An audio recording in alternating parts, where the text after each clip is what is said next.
بسم اللہ الرحمن الرحیم۔ السلام علیکم دوستو، اے آر اسکر کی طرف سے میں اپنے دوستوں کے ساتھ رسول اللہ صلی اللہ علیہ وسلم کی محبت کے حوالے سے ایک خوبصورت حدیث شیئر کرنے والا ہوں۔ محبت مصطفیٰ صلی اللہ علیہ وسلم کے تقاضے۔ سیدنا انس رضی اللہ تعالیٰ عنہ سے روایت ہے کہ رسول اللہ صلی اللہ علیہ وسلم نے فرمایا، تم میں سے کوئی اس وقت تک مومن نہیں ہو سکتا جب تک کہ میں اسے اس کے باپ، اولاد اور تمام لوگوں سے پیارا نہ ہو جاؤں۔ یہ حدیث صحیح بخاری میں 15 نمبر پر ہے۔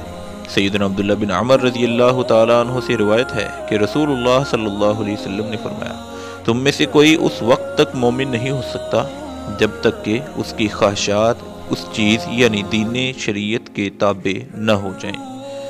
یہ حدیث شرح السنہ میں 104 نمبر پر ہے۔ تو محبت رسول کا تقاضا یہ ہے کہ ہم اپنی خواہشات اور سب کچھ رسول اللہ صلی اللہ علیہ وسلم کے فرمان کے آگے قربان کر دیں۔ اگر آپ روزانہ صحیح حدیثیں حاصل کرنا چاہتے ہیں تو ہمارے چینل اے آر اسکر کو سبسکرائب کریں۔